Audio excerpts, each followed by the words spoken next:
In this video, we'll be talking about health, and there are 8 parts to this video.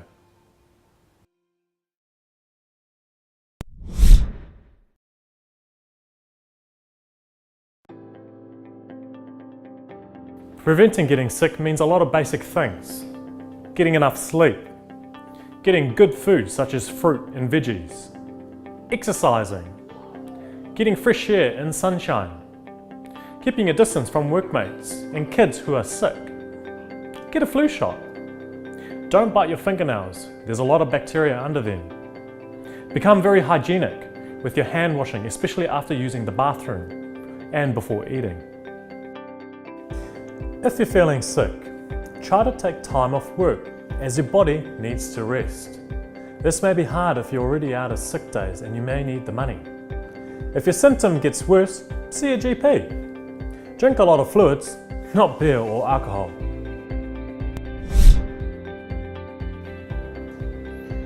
Why don't guys go to the doctor? Men go to the doctor 3 times less than women, and there can be many reasons for this, such as generally guys prefer not to know about issues. They love living in the land of denial. Men have been taught to deal with pain, physical or emotional, in silence. Masculinity is seen as being strong, reliable, tough, resilient, in control. It's not a macho thing to get up and have a checkup. If something isn't obviously wrong or it's related to sexual health, there's even less of a reason to go. Unfortunately, this all means men suffer in silence through physical, mental, or emotional pain. Maybe a change in how men think is necessary. If guys start to think that strength and being in control of their minds and bodies also include doing something about it when something feels wrong, it will become an acceptable part of masculinity. It is still possible to seek assistance while remaining in control. Try to find a doctor that does evenings or weekends so you can go after work. Decide if you're more comfortable with a male or female doctor. Don't stay with GPs who tell you off. They should be a part of your support team. But don't be put off by one bad doctor. Try another one next time. Try to find one close to your work. If your work moves location, i.e. construction sites, try to find one close to home. If you have kids, they will be influenced by you. Show them health is important. Go with your partner and kids to the appointments. You can sneak in a general question about yourself or book in some extra time. If you think something is wrong with your mate, encourage him to go to a doctor. Lead by example and go for a yearly checkup with him.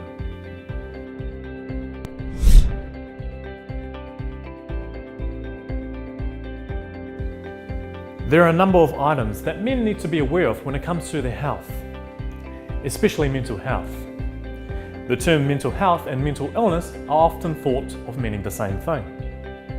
But when it comes to how well we work with others, our productivity, and our happiness on the job, it is important knowing the difference.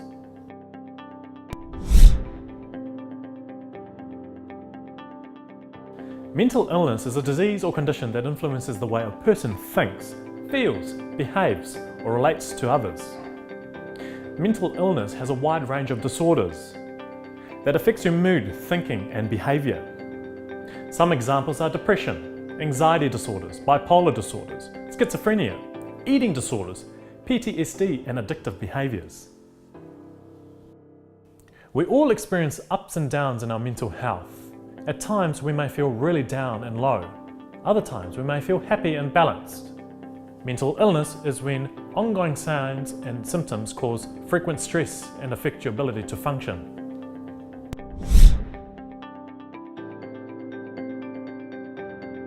Mental health, on the other hand, is about mental well-being. This includes the full range of feelings, emotions, and thoughts, whether they're good or bad.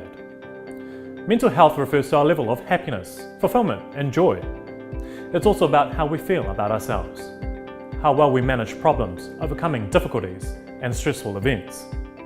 It also includes the nature of our social relationships and our interactions with what's happening in our world. Not everyone will be diagnosed with mental illness in their lifetime, but just as with physical health, everyone has mental health.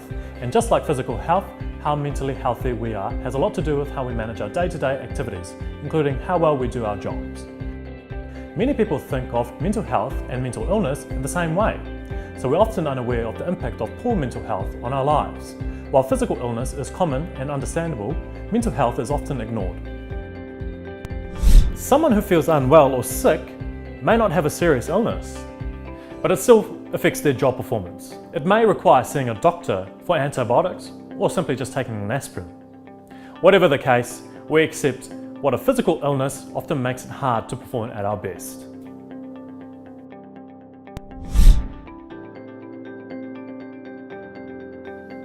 Poor mental health and its impact is often overlooked. Anxiety or sadness may come from stress and problems at home. Relationship problems can cause a person to be distracted, angry, and impatient while at work. Worrying about a recent crisis, the loss of a loved one, or a sick child can have such an impact on job performance. These and many other situations affect how we think and behave, and can severely impact how we do our jobs. We recognize physical illness as usually take steps to fix things, but when it comes to our mental health, we either ignore them, thinking it will get better eventually, or we think they won't get better, and that's just the way it is. Because we mistakenly believe that mental health and mental illness is the same. We don't take steps to get mentally healthier. Someone who feels unwell may not have serious physical illness. Similarly, people can have poor mental health without clinical mental illness. Everybody has times in their life when they feel down, stressed out, or overwhelmed by something that's going on. Maintaining good mental health means having the ability to think about and address problems or concerns in ways that are positive. Good mental health isn't about feeling happy and confident all the time and ignoring any problems. It's about living and coping well despite problems.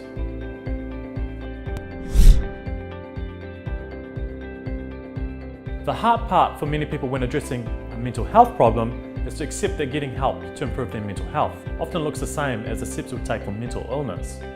This is talking to a therapist or counsellor. People believe that seeing a counsellor is often seen the same as admitting they have a mental illness. The problem is how we feel about and respond to the things that are happening in our lives. The only solution is either to change what's happening or to change how we're thinking and responding to what's happening. Since both at home or at work, we don't have control over what happens. We need to learn new ways to think about the problems and stresses in our lives. This helps a lot with improving our mental health and emotions and responses, and then the happiness in our lives and our productivity at work.